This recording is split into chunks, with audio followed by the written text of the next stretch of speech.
बदलते भारत की शान।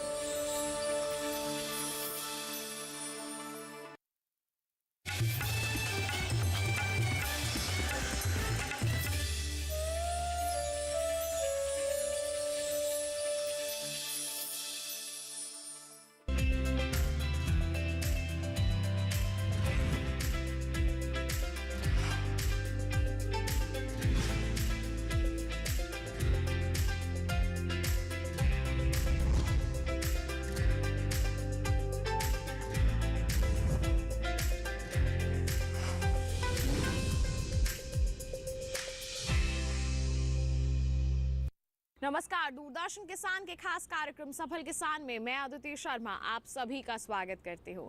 हमारे इस कार्यक्रम में हम देश के अलग अलग जो प्रतिभाएं हैं कृषि के क्षेत्र की, उनसे आपको रूबरू करवाने का पूरा प्रयास करते हैं।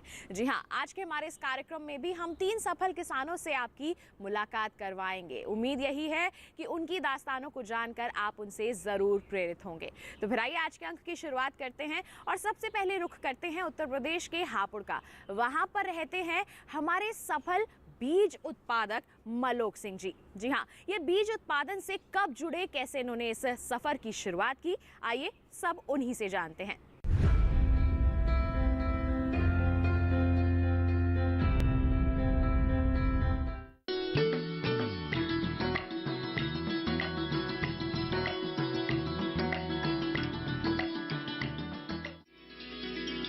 भारतीय कृषि के विकास में उत्तर प्रदेश राज्य का बड़ा योगदान रहा है। यहाँ के किसानों ने अपनी कड़ी मेहनत और लगन से कामयाबी की नई मिसालें कायम की हैं।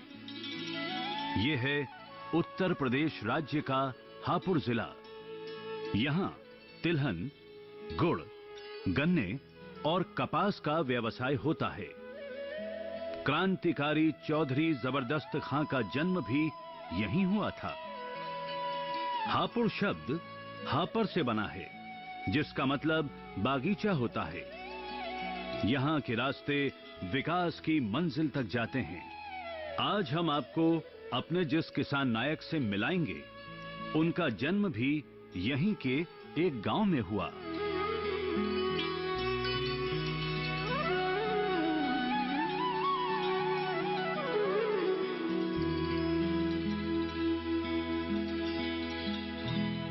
मेरा नाम मलोक सिंह है।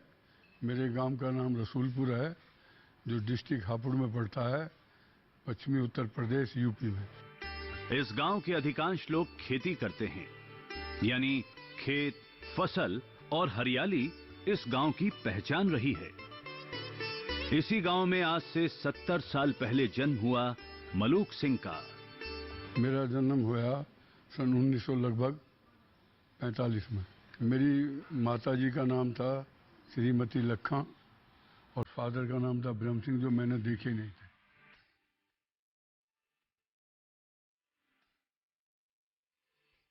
मलोक सिंह के पिता का देहांत उनके बचपन में ही हो गया था, जिस कारण पूरे परिवार का बोझ उनकी माताजी के कंधों पर आ गया। उनकी माताजी काम भी करती और बच्चों की देखभाल भी। वो बच्चों को बड़े प्यार से खाना खिलाती।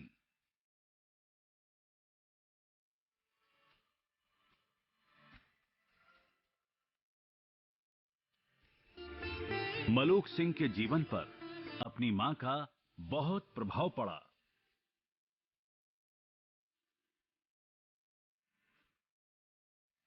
जब मैंने अपनी माताजी को देखा भयंकर काम करते हुए, तो मेरे मन में यह आया मैं अपनी माताजी का साथ दूंगा और इनके साथ मिलकर अपनी खेती में अच्छी उत्पादन करके घर की खुशहाली के लिए, समृद्धि के लिए मेहनत करूंगा।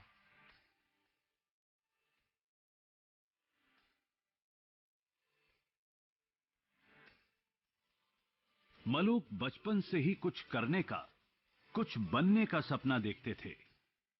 किताबें थामने की उम्र में उन्होंने फावड़ा थाम लिया और जो रास्ते स्कूल की तरफ जाते थे, वो खेतों की तरफ चले गए। पढ़ाई तो नो एजुकेशन ही है। गांव के पास ही कुचेसर और चौपला जो है, यहाँ एक स्कूल था, वो स्कूल को हमने अपनी ज़मीन दान में भी दी थी 2 एकड़। तो एजुकेशन तो मेरी ज़्यादा नहीं हो पाई, मैंने भी पढ़ने में ज़्यादा ध्यान नहीं दिया। माताजी तो मुझे कहती थी भी आप पढ़ो, पर मैंने ज़्यादा पढ़ने में ध्यान नहीं दिया। वो ग्रामीण लड़कों के साथ रह के खेलता कूदता अपना टाइम खराब करता रहा, मैंने पढ़ने में ज़्यादा ध्यान नहीं दिया। मलूक हर काम में अपनी मां का साथ देते और सोचते कि जल्द ही ये दिन भी गुजर जाएंगे। मां का संघर्ष काम आया और बच्चे बड़े हो गए।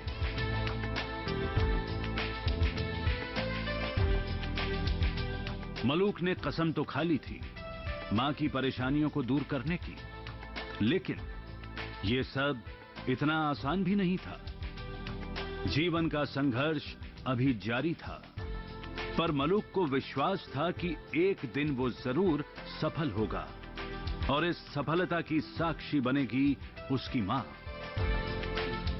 और फिर भारतीय कृषि अनुसंधान संस्थान के वैज्ञानिकों से मिलने के बाद तो उनकी जिंदगी ही बदल गई। उन वैज्ञानिकों ने मलूक का मार्गदर्शन किया और वहीं से उसके जीवन को एक नई दिशा मिली। मलूक सिंह ने मटर की अर्केल किस्म के बीज का उत्पादन शुरू कर दिया और यहीं से मिला उन्हें अपने विकास का एक खुला आकाश। मलूक दिन रात मेहनत करते और जल्द ही उन्हें उनकी मेहनत के परिणाम भी दिखाई देने लगे।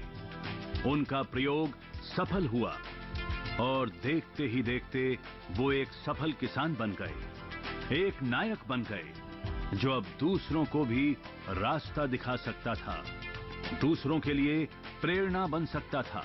ये सन 78 से ही जब छोटी मात्रा में मटर का काम किया था, तभी से जो है इसकी हैंड पैकिंग कराते थे। तो रोजगार इन लोगों को दिया। अब ज़्यादा काम बढ़ गया तो ज़्यादा आवश्यकता है। मलूक का जीवन अब पूरी तरह बदल गया था। वो अपने जानवरों का ख्याल रखते, खेतों में हल चलाते, यानी अब वो जानते थे कि अतीत के संघर्ष से भविष्य का एक सुनहरा बीज अंकुरित हो चुका है और अब उसे एक वृक्ष में बदलना है। उनके मटर की अर्केल किस्म के बीज की ख्याति अब दूर दूर तक फैल रही थी। अब मलूक सिंह अपने खेत पर ही नहीं, अनुबंध खेती के माध्यम से भी मटर, गेहूं, धान, आलू, मूंग तथा अरहर आदि की उच्च उपजशील किस्मों के बीजों का उत्पादन कर रहे हैं। आज उन्हें मटर की अर्केल किस्म तथा अन्य उन्नत किस्मों का एक प्रतिष्ठित बीज उत्पादक माना जाता है। आज मलूक सिंह ने अपने गांव को लेकर पुरानी मान्यताओं को बदला है। पुरुषों के साथ साथ महिलाओं के विकास में भी मलूक सिंह ने अपना अद्भुत योगदान दिया है। उनके प्रसंस्करण केंद्र में महिलाएं भी पूरी मेहनत और लगन से काम करती हैं। वो जानते हैं नारी सशक्तिकरण के बिना किसी भी देश का विकास संभव नहीं है। कृषि में इनके उल्लेखनीय योगदान के लिए इन्हें कई राष्ट्रीय और अंतर्राष्ट्रीय पुरस्कार मिल चुके हैं, जो ये साबित करता है कि हिम्मत, हौसला और लगन हो तो कोई भी मुकाम हासिल किया जा सकता है। नायक का बीज कहीं भी अंकुरित हो सकता है।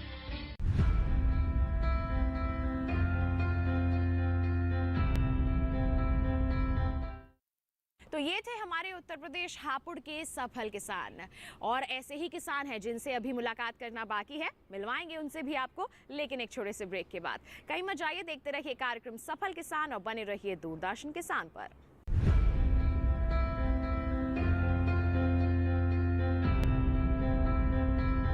रोज सब्जी का स्वाद बढ़ाए और घर वालों का प्यार पाए। गोल्डी सब्जी मसाले, जहाँ जाए रिश्ते बढ़ाए, गोल्डी मसाले। हो गया इंतजाम। किसका? गुड्डी की फीस का। दिखा। 20,000 का लोन तुरंत। पता है कौन दे रहा है, ब्याज कितना है? लोन विनियमित संस्थानों से ही लें और कर्ज उतना जितनी जरूरत, वो भी जांच कर। हो गया इंतजाम। पगार एडवांस में भेजिए। आरबीआई कहता है, सही वित्तीय बर्ताव करे आपका बचाव।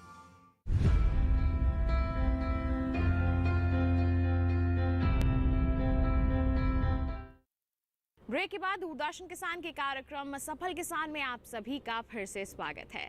आज के हमारे इस कार्यक्रम में सफल किसानों से हम आपको रूबरू करवा रहे हैं। अब बारी आती है रोहतक का रुख करने की। जी हाँ, हरियाणा में स्थित है रोहतक और यहाँ पर रहते हैं सफल गौपालक प्रदीप सिंह जी। गौपालन के क्षेत्र में इन्होंने अपार सफलताएं हासिल की हुई हैं। कैसे इनकी शुरुआत हुई, अब तक का सफर कैसा रहा है, आगे की योजनाएं क्या हैं, आइए इन सवालों के जवाब हमारे सफल गौपालक से ही जानते हैं।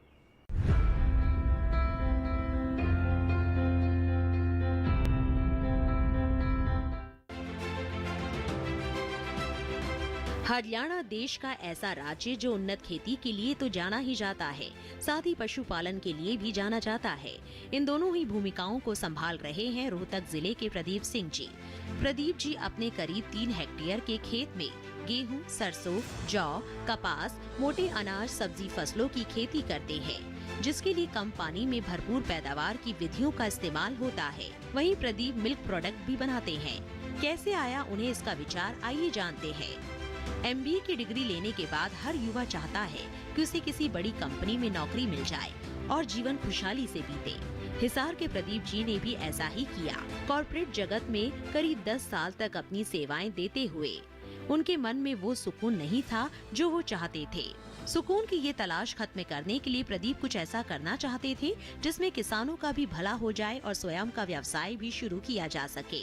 बहुत विचार मंथन करने के बाद प्रदीप जी ने 2018 में बागड़ी मिल्क पार्लर की शुरुआत की, जिसमें वो किसानों से दूध लेकर उसे प्रोसेस करते थे। अपने उत्पाद को पहचान देने के लिए प्रदीप जी शुरुआत में पार्कों में जाकर सुबह शाम गर्म दूध का स्टॉल लगाते थे। उत्पाद की लोकप्रियता देखकर इसकी गुणवत्ता और स्वाद में और सुधार किए गए। इसके बाद दूध के साथ साथ खीर, बादाम मिल्क, लस्सी जैसे उत्पाद भी बनाने लगे।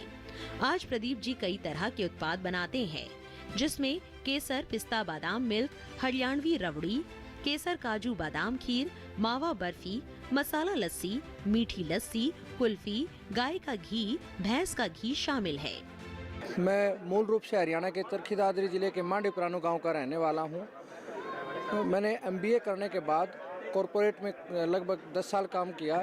उस दौरान सप्लाई चेन और मार्केटिंग की लाइन को समझने के बाद मैंने ये सोचा कि जब हम बड़ी बड़ी कंपनियों के उत्पाद बेच सकते हैं तो किसान के उत्पाद क्यों नहीं बेच सकते। इसी उद्देश्य के साथ मैं घर से निकला, देश के विभिन्न राज्यों में घूम के सर्वे किया। उसके बाद इस नतीजे पे पहुंचा कि मुझे दूध की दुनिया में काम करना है और दूध भी रॉ मिल्क नहीं बेचना है, दूध को प्रोसेस करके बेचना है। तो 17 दिसंबर 2018 को रोहतक में मैंने बागड़ी मिल्क पार्लर के नाम से अपना वेंचर शुरू किया। शुरुआत में हम ने 2 किसानों के साथ कॉन्ट्रैक्ट किया था कि उनका दूध बेचेंगे। धीरे धीरे काम बढ़ता चला गया, मिल्क की प्रोसेसिंग भी बढ़ाते चले गए। आज हमारे साथ 23 किसान काम कर रहे हैं। गांव के कम पढ़े लिखे और अप्रशिक्षित 11 लोगों को हमने रोजगार दे रखा है। उपभोक्ता को शुद्ध और ताज़ा चीज़ें मिले, किसान को अपने उत्पादों का बेहतर मूल्य मिले और कम पढ़े लिखे और अशिक्षित युवाओं को और जो जिनका प्रशिक्षण भी नहीं है किसी विशेष कार्य में, उनको रोजगार मिले। इसी उद्देश्य के साथ हमने बागड़ी मिल्क पार्लर की शुरुआत की थी। कोविड के दौरान भी हम सर्वाइव कर पाए। हमने अपने कर्मचारियों को भी 75% सैलरी दी, उनका रहना खाना सब कुछ झेला। ये क्योंकि हम उनको सिर्फ कर्मचारी नहीं मानते और जो किसान हमारे साथ काम कर रहे थे वो दूध का क्या करें, हमने उनसे घी बनवाया कि घी का क्या प्रयोग करें। घी से फिर हम अन्य चीज़ें, मावा बर्फी, बेसन के लड्डू, जलेबी, ये चीज़ें बनाने लगे। अब हमने ऑनलाइन भी अपने उत्पाद भेज रहे हैं। देश के लगभग हर राज्य में हमारे उत्पाद जाते हैं।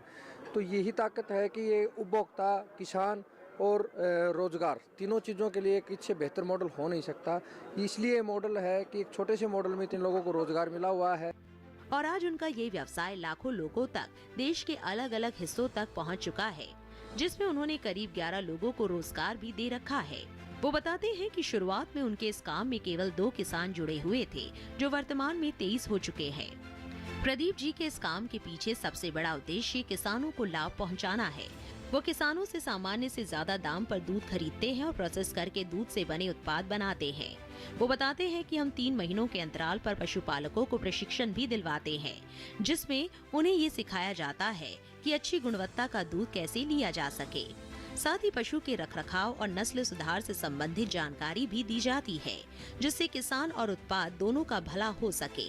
उनके इन्हीं प्रयासों का नतीजा है कि उन्हें इस साल पूसा मेले में नवोन्मेषी किसान पुरस्कार से सम्मानित किया गया। IR इनोवेटिव फार्मर 2020 अवार्ड के लिए हमें सम्मानित किया गया।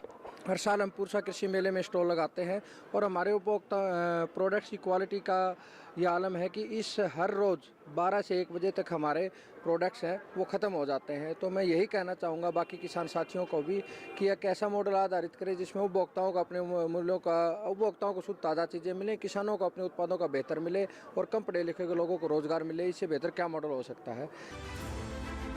एक और अच्छी बात यह है कि प्रदीप जी ने अपने उत्पादों के लिए मिट्टी के कुल्हड़ का इस्तेमाल करते हैं। उनका मानना है कि इससे कुम्हारों को भी रोजगार मिल सकेगा और उनकी आय में इजाफा होगा। वाकई में प्रदीप जी जैसी सोच रखने वाले लोग देश की तकदीर बदलने का हुनर रखते हैं।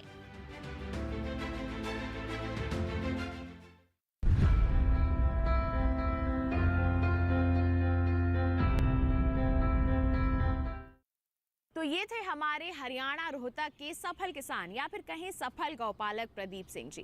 एक और किसान है जिनसे अभी मुलाकात आपकी करवाना बाकी है, वो भी करवाएंगे, लेकिन एक और छोटे से ब्रेक के बाद। कहीं मत जाइए, देखते रहिए कार्यक्रम सफल किसान और बने रहिए दूरदर्शन किसान पर।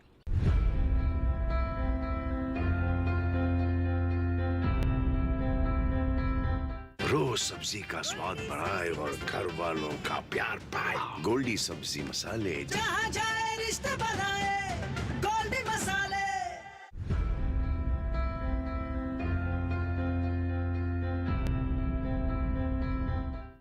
ब्रेक के बाद दूरदर्शन किसान के कार्यक्रम सफल किसान में आप सभी का फिर से स्वागत है। आइए अब रुख करते हैं पंजाब का। पंजाब के लुधियाना में रहने वाले जगजीत सिंह कपूर से हम आपको मिलवाते हैं। ये अपने क्षेत्र में मधुमक्खी पालन कर रहे हैं। जी हाँ, मधुमक्खी पालन वैसे ही बहुत फायदे का सौदा माना जाता है। किस तरह से इन्होंने मधुमक्खी पालन को चुना है और कहां से प्रशिक्षण लिया है, कितनी आमदनी अर्जित कर रहे हैं, आइए ये सब जानते हैं हमारे सफल मधुमक्खी पालक से।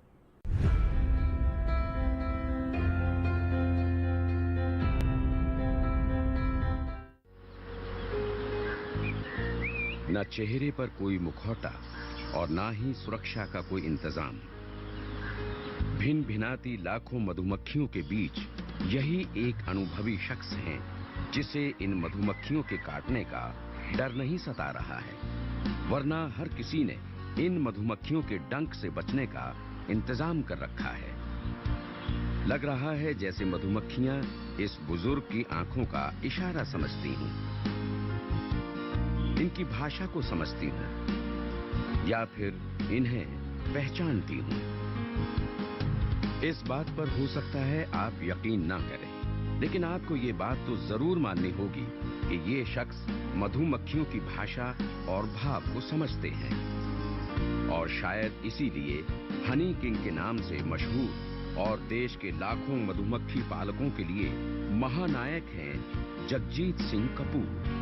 बल्कि हिंदुस्तान के 2 लाख से ज्यादा किसानों को जगजीत सिंह कपूर ने अपनी आंखों के सामने बड़ा बनते देखा है। उनकी जिंदगी में बड़ा बदलाव लाया है।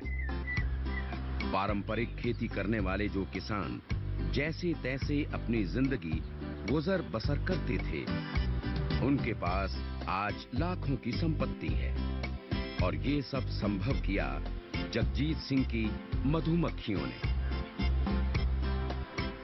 किसानों की जो फसल है, फसल को इतना बढ़ावा देती है कि जो फसल उगती है वो के 30-35% बढ़ जाती है।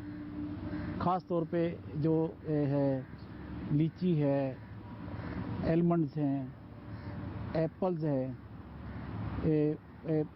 मस्टर्ड है, सनफ्लावर है, इन सब फूलों के ऊपर काम करती है और सबको बढ़ावा देती है और किसान को तो डबल कमाई होती है। जो किसान मक्खी पालता है वैसे तो उसको जिम्मेदारी में इतना भी पैसा नहीं आता कि वो साइकिल भी रख सके, वो सिर्फ लेबर ही करता है। अगर मधुमक्खी का काम करे तो उसको इतना बेनिफिट मिलता है। वो किसान जिन किसानों ने शुरू किया वो साइकिल छोड़ के आज कारों में घूमते हैं और जहाज़ों में घूमते हैं, दूसरे कंट्री में जाते हैं, इतना काम किया।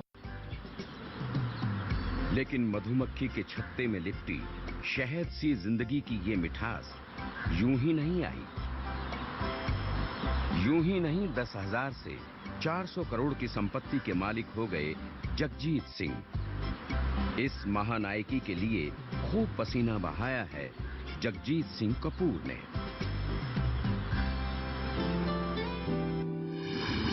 शुरुआत 1978 से हुई। जो मधुमक्खियां शहद के रूप में आज सोना उगल रही हैं, इन्हें पालने का हुनर जगजीत सिंह ने लुधियाना में पंजाब कृषि विद्यालय से सीखा। ये वो दौर था जब मधुमक्खी पालन के बारे में देश के किसानों में जागरूकता नहीं थी। उन्हें नहीं मालूम था कि मधुमक्खी पालन भी किसानों के लिए फायदे का सौदा हो सकता है। लेकिन हनी किंग के नाम से मशहूर जगजीत सिंह ने मधुमक्खियों में अपना भविष्य देख लिया था।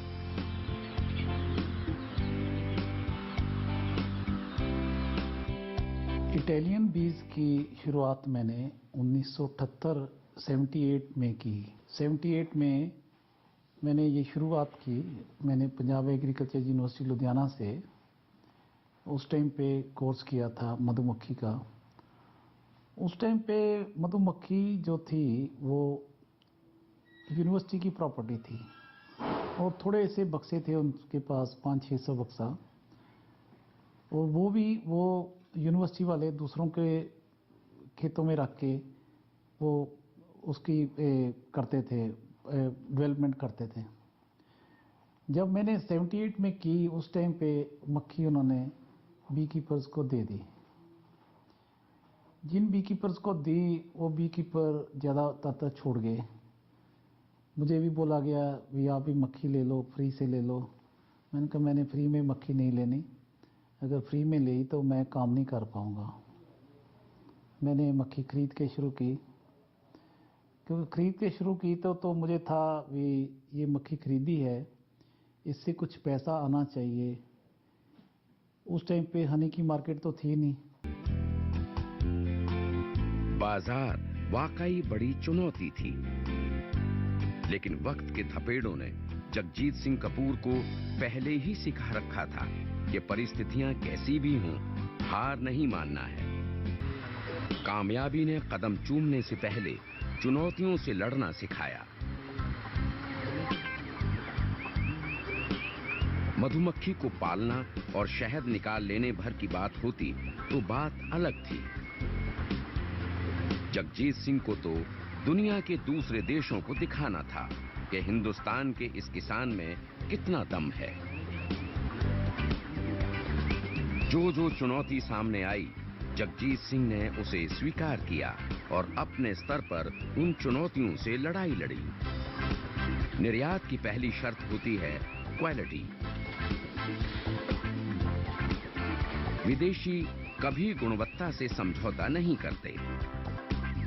ऐसे में हिंदुस्तान से विदेश पहुंचे शहद को सबसे पहले कसौटी पर खरा उतारना था।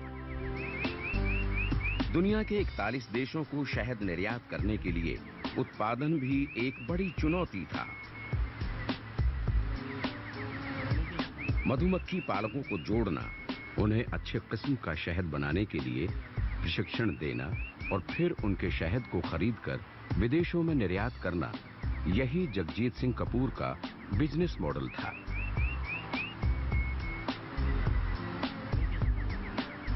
दस बॉक्स से शुरू हुआ सफर 50,000 बॉक्स तक पहुंच चुका था। जगजीत सिंह 100 से भी ज्यादा किस्मों का शहद तैयार करते हैं। उसमें ऑर्गेनिक हनी यानी जैविक शहद भी शामिल है और इसके लिए वो मधुमक्खियों को माइग्रेट यानी प्रवास भी कराते हैं। दरअसल हनी में फ्लोरा का बड़ा महत्व है। सरसों के फूलों का रस पीकर मधुमक्खी जो शहद बनाती है, वो लीची के फूलों का रस पीकर बनाया गया शहद से बिल्कुल अलग होता है। ऐसे ही कश्मीर में सेब के बागानों में रखे शहद के बक्से अलग तरह के शहद का उत्पादन करते हैं। इसी लिहाज से हिमाचल के डोडा में बना चिचड़ी शहद पूरी दुनिया में सबसे बेहतरीन माना जाता है।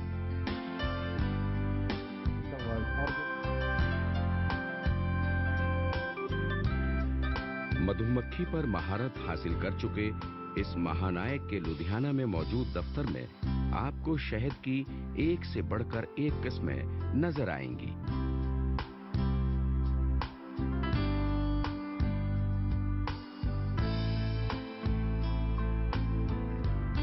दरअसल अपने उत्पाद के लिए भविष्य की योजना बनाने में माहिर हैं जगजीत सिंह कपूर, और ये सब उन्होंने अपने अनुभव से सीखा है। आज भी वो साल के 365 दिन मधुमक्खियों के बारे में सोचते हैं, उन्हीं के बीच में रहते हैं, उन्हीं के लिए जीते हैं।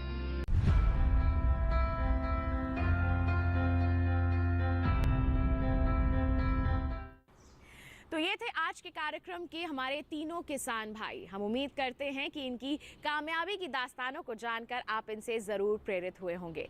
साथ ही आपको बता दें कि अगर आप इनकी दास्तान दोबारा जानना चाहते हैं तो आप रुख कर सकते हैं हमारे YouTube चैनल का। अगर ऐसी ही कोई दास्तान हम तक पहुंचाना चाहते हैं तो आप हमें ईमेल कर सकते हैं। ईमेल आईडी है safalkisan@gmail.com, या फिर आप हमें पत्र लिखिए। पता है हमारा सफल किसान, कमरा नंबर 77, CPC दूरदर्शन, खेलगांव, नई दिल्ली 110049। तो इसी के साथ आज के लिए बस इतना ही। अगले अंक में हम फिर होंगे हाजिर। तब तक के लिए दीजिए इजाजत, लेकिन आप बने रहिए दूरदर्शन किसान पर। नमस्कार।